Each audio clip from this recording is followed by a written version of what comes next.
Hello and welcome to Unsourced Wall. My name is Elvis, and as always, I'm your host. Alright, so first things first, sorry about the voice. Coming off a little bit of a cold here. We have kind of a whopper of a show this week. A lot of reviews, a lot of news topics. Let's just get right into it. First things first, let's start off some movie news, which the first item is that it has to be the fact that Black Panther has been nominated for an Academy Award, for Best Picture even, which is, well, I guess who didn't see that coming? It's not that I didn't like the movie. I did, but they really pushed hard for it to get that nomination. I wouldn't have liked to have seen all of the insane and off-putting think pieces that would have popped up if it hadn't been nominated. Of course, we're seeing a lot now, but rather ones that are calling this nomination historic or a giant step forward for comic book movies, which is still insane because it really isn't either of those things. Remember, they were planning on making an entirely new category for it, so it could win an award, which honestly might have been the better option. Anyway, good luck to them. Next up is the news that Netflix has begun production on Reborn, Mark Millar's miniseries from 2017 or so with Greg Capullo, to be produced by Sandra Bullock and directed by Chris McKay. If you're not familiar with the series, well, I don't blame you. It's not the most mediocre thing he's done lately, but only just barely. The main gist of it is about Fantasyland where people reincarnate when they die, and the main character being an elderly woman returning as a youthful warrior princess on a quest to find her previously dead husband. So effectively, it's a reverse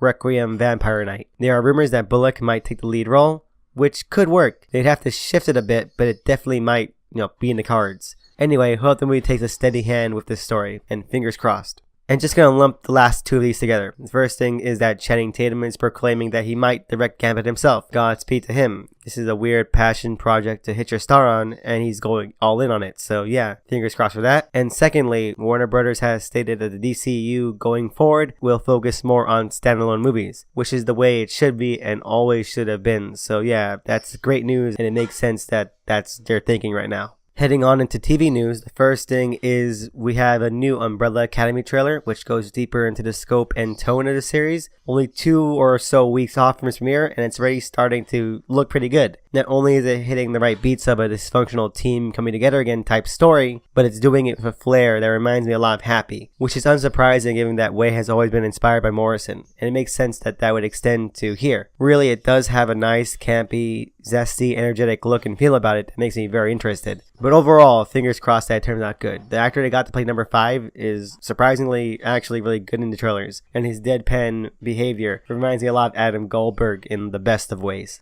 We also have a full teaser trailer for Seth Rogen's Amazon Prime adaptation of Garth Ennis' The Boys, and well, it looks kinda unrecognizable. It's just a collection of quick cuts, and the only actual line spoken is from Wee Huey saying "fuck the 7," but the look of it all just charms for someone who's read the series. It's dark and grimy, and just seems to me to be missing the joke of it all. When you look at something like the hack job he did with Preacher, which was all very surface level and seemed to just miss the entire sort of wry, cynical humor and went for superficial bullshit, that's the tone I'm getting from the teaser trailer, and I hope I'm wrong, but then again, I'm just not holding my breath for it because he's already kind of failed out on even the simplest of adaptations. And the only other news item is this new movement to save Daredevil, which apparently Charlie Cox has put his whole support into, even signing a fan petition to bring the show back. I mean, come on man, just let it go. The show is trash, it's over, it's time to move on. It's not that he's a bad actor, far from it, and I hope he gets a gig that will make more use of his talents than this bland, boring, wannabe drama did.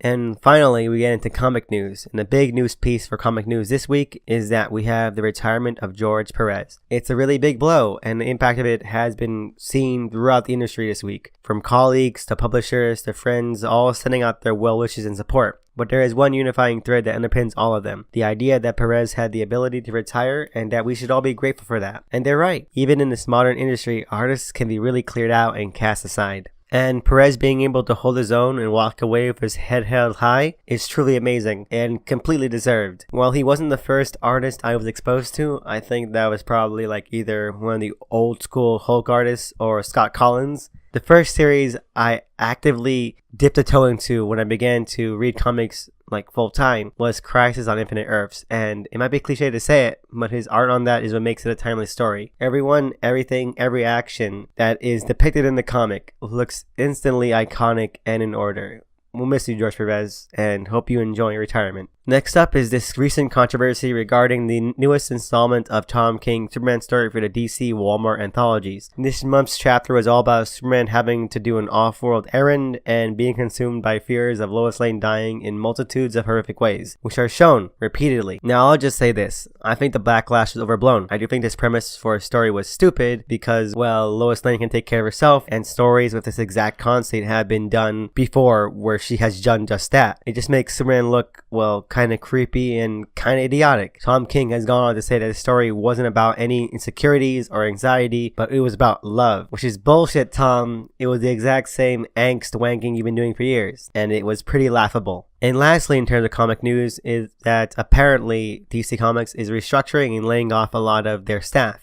There are way too many to go into, but the effect of this has been pretty immediate, with artists, writers, and all manner of creatives going to bat for the newly unemployed who they felt were invaluable to the process. It's pretty saddening in that sense, and I hope the majority land on their feet. A few of the let go definitely seem to have made an indelible mark on their time at DC and deserved better. An interesting side note is that amidst all this was the rumor that the Dio had been demoted as a result of this, and boy did people celebrate, despite the fact that the article of the rumor itself had been debunked. But I guess some things never change. And I guess that means we can go on to what I read this week with a couple of hopefully quick reviews. But first things first, we have GoBots number 3. And GoBots is a series that I feel is quickly becoming one of my all-time favorites because it is, oddly enough, hitting through a lot of my favorite things. Last month I joked about how this series really is just a Planet of the Apes comic in disguise, with leader 1 being the Caesar to side kills Aldo or Koba. And this issue turns the joke back on me because that's exactly what Scioli is doing. This issue is a straight homage to the original Planet of the Apes film, with time-displaced astronauts and all, and it's wonderful. Only now does the full form of the series make more sense, the initial issues being very much like Conquest or Dawn of the Planet of the Apes. And in reading up on the original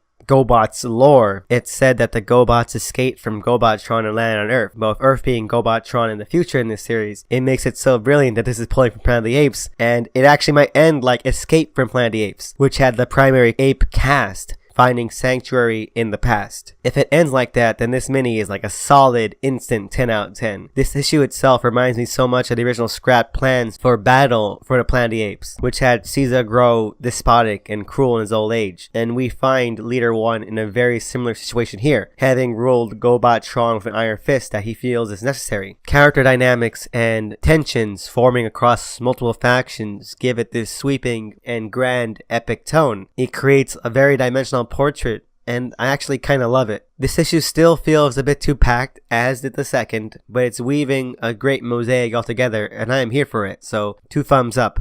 Next is Sideways number 12, which is the penultimate issue of Sideways, and it's finally something that I feel has hit a groove, which is a shame that it's ending then. It's one of the most solid issues in a while, with actual impactful character beats and some really fun situational notes and dialogue. Most of it is told through flashback, which oddly enough only deepens a mystery that didn't need it, especially in light of the series functionally being over. But the main run of the flashback is to showcase a lot of Sideways' insecurities and anxieties about his skill as a hero, and he acts too impulsively and might have gotten a lot of people killed, something that he agonizes over very believably, and it's depicted insanely well. And it's something I haven't seen on this level since he visited his mom at the morgue at the start of his arc. This issue is littered with these, even up to a recapitulation of his adopted father disowning him. His dad still doesn't come off any better and is still kind of a huge jerk, but their dialogue together brings up a lot of breadth of emotion. And the most surprising of any of these is this amazing moment when Sideways is almost killed via a black hole and is saved by Tempest. It's such a fantastic scene because Derek's narration is definitely at its lowest point. So Tempest stepping in a fashion where the magnitude is played up and there is palpable aplomb helps give that such magnificence, and Shane Davis only amplifies this by giving Tempest this brilliantly warm and knowing smirk. It's too good, and I'm gonna miss Tempest now. I've said a lot of bad things about him, but he is a madman and I love it. The only issue though is again that the mysteries it opens up don't really serve any purpose with only 1 issue left,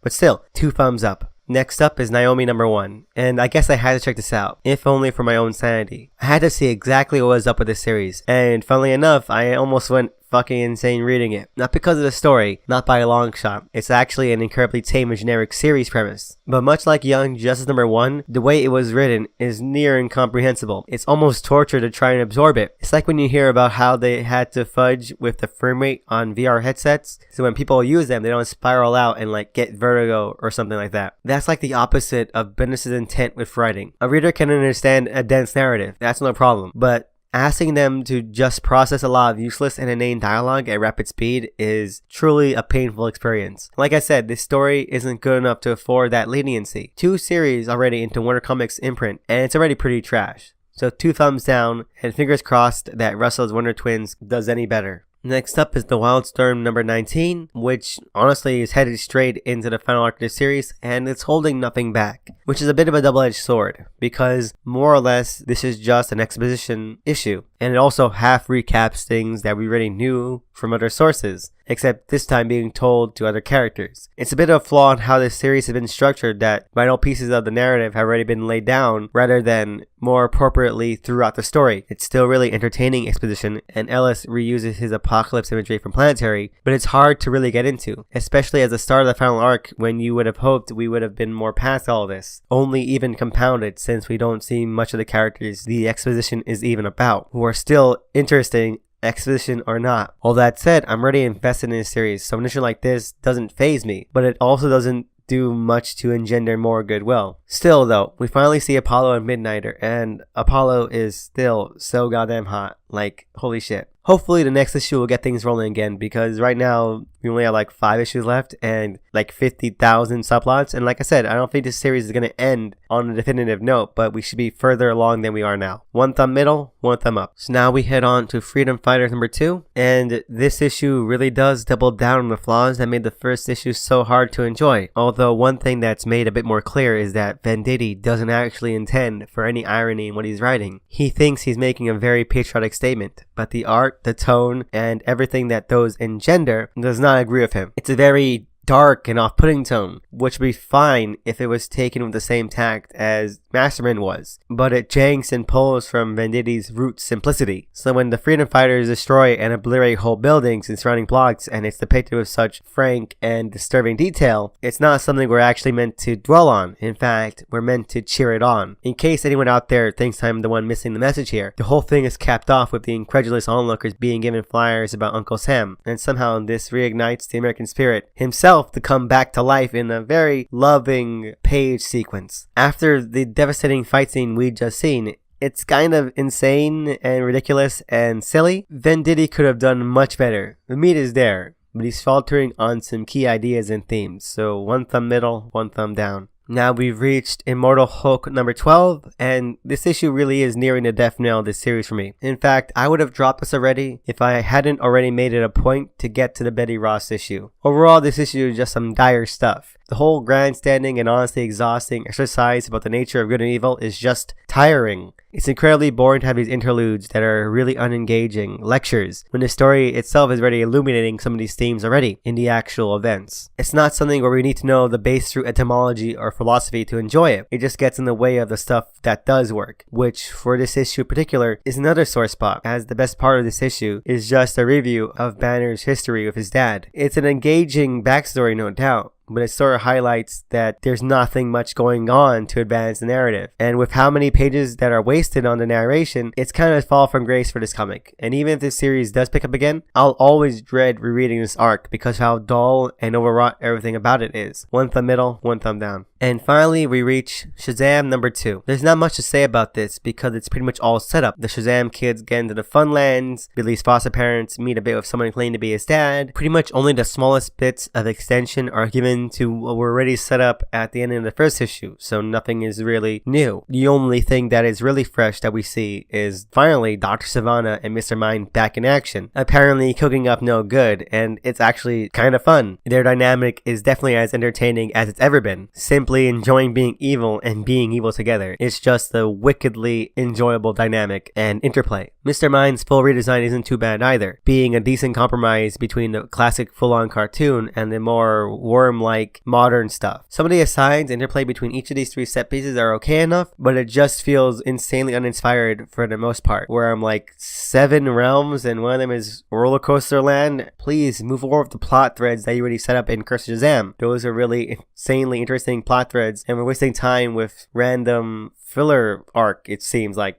2 thumbs middle, and hopefully it picks up a whole lot more after this. Alright, so let's move on to what I watched this week, and we finally have something new to review, because I finally caught up with the first 2 episodes of Deadly Class, and I just want to say that it's probably going to be put in the back burner until I can do a season-wide review. Not that these episodes were bad, not by a long shot, but it's not something where I feel like I could talk about it weekly outside of drama happens. It's got a very teen soap vibe to it, which works really well, but it can be hard to delve right into. The show, which has been noted as being Harry Potter with assassins, is actually more like Dawson's Creek with assassins. Again, not necessarily a bad thing. Really what this series has going for it is that it's playing much of this drama with an even and right hand. And even the moments when it gets really trite and cliche, the tone and performances here or there keep the nose above water. There's still some kinks to be worked out, but it's got good foundations to get through. Perhaps my only complaint would be that the short stylistic beats that it wants to use and the tone of darkness that it's trying to impose on the viewer can be straight up boring to look at and to actually sort of be drawn into. But other than that, it's fine and has enough of a unique character to be entertaining enough so far. 1 thumb up, 1 thumb middle. Fingers crossed that the season as a whole does continue to develop into something really special. And finally, we have this week's episode of Gotham, which is called Ruins. And this was definitely a highlight episode. It seems like the secret to making a memorable episode of Gotham is just to have a lot of chaos and mayhem. And who could have guessed that? Not only do we get a lot of momentum on the whole Joker front, but we actually do get some scenes where he's front and center and the vendetta Catwoman has on him gets carried through on. It's not just more prolonged setup, and the follow through actually gives it the texture of extra substance, as in there is some story weight to it that you can feeling the impact of the episode. All the other subplots in this get in on that action too, like the Gordon plot, which deals with the fallout of one of the only civilian shelters in No Man's Land getting destroyed and hundreds of people dying. The whole manhunt for this mass murderer leads to some great set pieces, such as the wonderfully deadpan standoff with an armed Zaz. I'm so glad they got this actor back because he is a delight and because he knows how to give such a vibrant performance and presence, playing each new ridiculous and insane aspect of this episode with enough good humor to make it work. Not even when the show pulls out an old school goddamn guillotine does he look in any way phased. It's pitch perfect and it's really great. Overall, this episode had a lot of kick to it and it definitely knew when and how to play a few punches. My only real complaint would be that it forces an emotional quotient here or there that does feel a bit forced because it spent too much time, I guess, filling up time in the previous episodes, when if it had built those up a bit more, it wouldn't feel so out of left field, especially when you only have 13 episodes to play with, which is a shame. But definitely this is the episode that plays into the show's hard-earned strengths. So 2 thumbs up, and apparently the next episode is going to introduce Bane, who is actually Bane's father, merged with the concepts of Bane, and fingers crossed that turns out to be good, because that's apparently the main thrust of the No Man's Land story arc, which we have a few episodes to go on. So yeah, can't wait for that. And so I guess that means we can move on into listener questions. And we have one this week from the Evergrades Medea, and their question is favorite colorists / letterists. And, well, I got this one before, a long time ago, and I mentioned a slew of them, but in all honesty, there are just so many that I think that we can probably get this question a bunch of times, and I can just give like one of each, because there are so many that deserve to be called out and shouted out and really praised for their work. So for colorist, I do want to say, in a bit of a solidarity with his recent layoffs as part of DC's restructuring, Mark Chiarello, who even wrote the book, or at least co-wrote the book on coloring, and although he is more well known, especially among creatives, as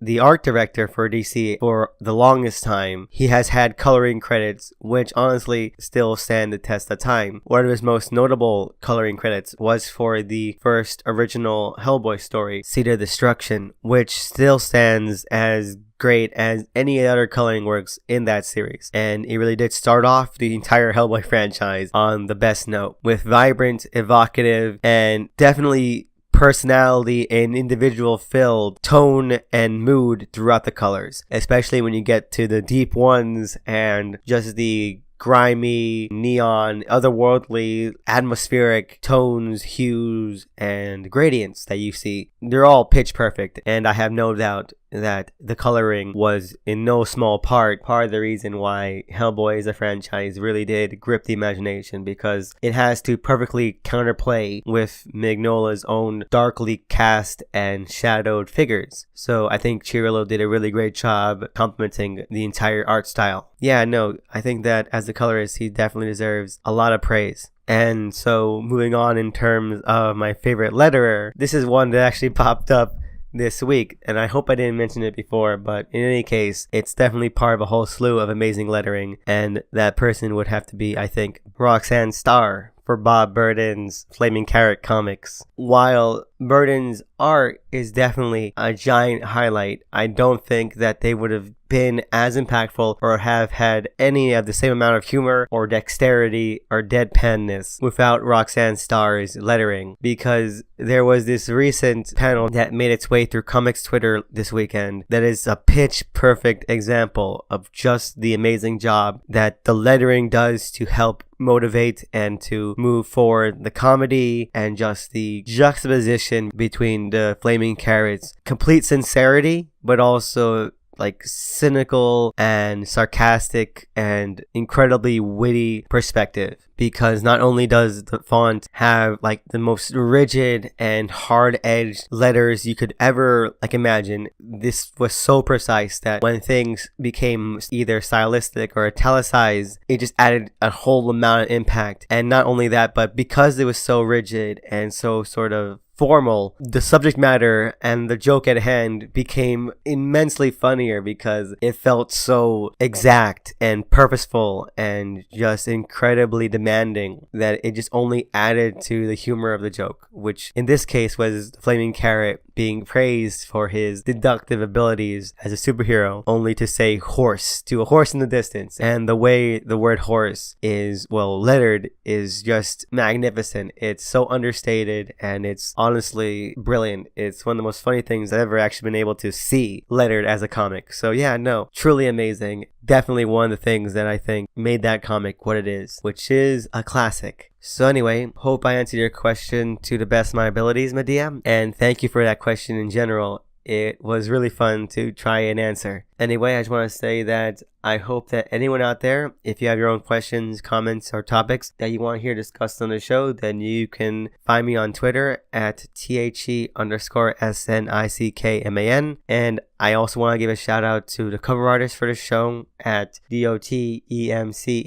Check them out. They really deserve it. And I just want to say thank you to everyone who's given anything in or sent feedback or comments. It means so much, and I'll never forget it. It's really humbling. Anyway, thank you for listening to this episode. I'm sorry that I was a little sick. Hopefully I'll be better next week. Hope you have a good week and can't wait to see you then.